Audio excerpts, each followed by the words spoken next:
Okay, let's dive into this new parable. It introduces this really chilling figure of judgment and what's called annihilating reason. And you have to understand, this isn't written like a normal story. It feels more like a recovered verdict, something pronounced from a cold, dark place. Right off the bat, we get this pronouncement from the jester himself, and that's not a greeting, it's a diagnosis. He's looking right at anyone who still clings to their identity, to their sense of self, and he calls that fear a superstition. It's the last irrational belief that just needs to be stamped out. So who is this Sapphire Jester? Well, picture a place called the Silent City. It's this sterile, ordered world built on some kind of higher plan. And right there in the center, he stands. But don't let the name Jester fool you. He isn't there for laughs. He's the judge, the one and only. His whole purpose is to run this completely inverted court, where the only charge on the docket is having been. Yeah, your crime isn't something you did, it's simply that you existed at all. And his laugh? The source material describes it as the sound of stone learning to grind. Just let that sink in for a second. He completely turns the idea of humanity on its head. He looks at our most profound experiences, our loves, our memories, and he calls them bugs, just little errors, glitches in the system. The self isn't sacred, it's just fuel, or, as he calls it, luch, raw energy to be burned up by some master. So that's the verdict he delivers now. But how does a being become a verdict?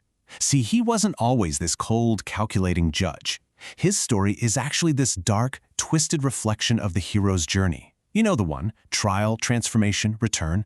But his journey doesn't start with a call to adventure. It starts with a call to nothingness, a desperate need to escape the sheer weight of being alive. He starts out as a striver, someone just like the people he now judges, totally overwhelmed by the terror of being. His reason, his love, for him, these aren't gifts. They're just sources of friction, grinding him down in a world that's basically designed as one giant trap. And this right here, this is the roadmap he follows. It's a structured, step-by-step descent. He's not trying to find himself, he's losing himself, piece by agonizing piece, following this grim path into what the source calls the new nihilism. Now this is absolutely crucial. He doesn't make this journey by himself, not at all. He is the deliberate product of a predatory system, an architecture specifically designed to dismantle the self and turn it into something useful for its masters.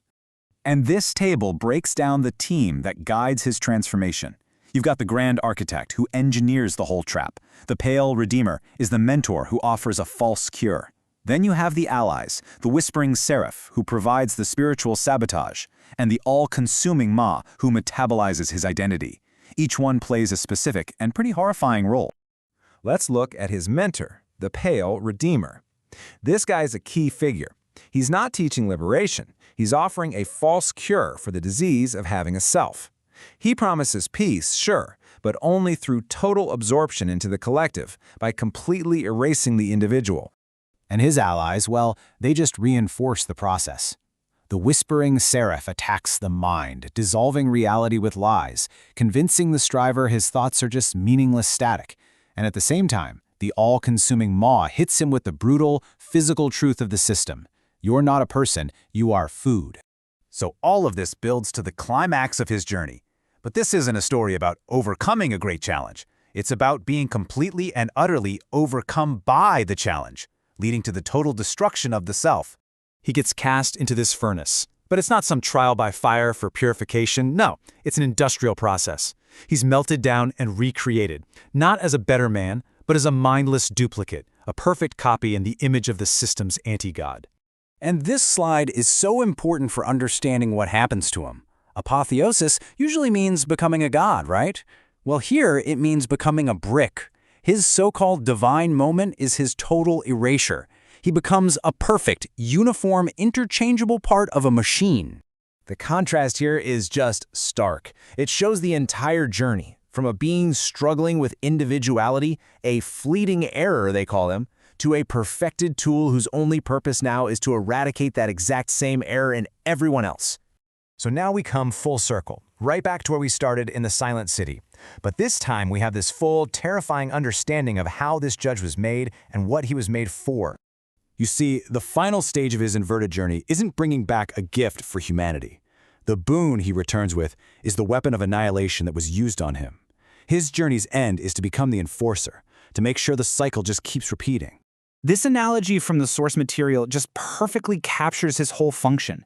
He doesn't just destroy people, he gets them to applaud their own destruction. He reframes their suffering as their ultimate purpose, convincing them to eagerly jump right into the fire. And here's the kicker. His very existence is fueled by the individuality he destroys.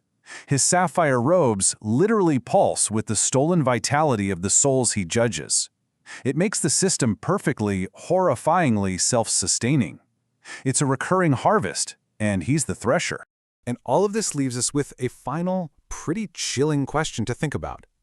If you're convinced that your own consciousness is the source of all your pain, that your individuality is a prison, then what is the jester actually offering? Is it a punishment, or is it the only escape? A dark, but maybe logical, liberation?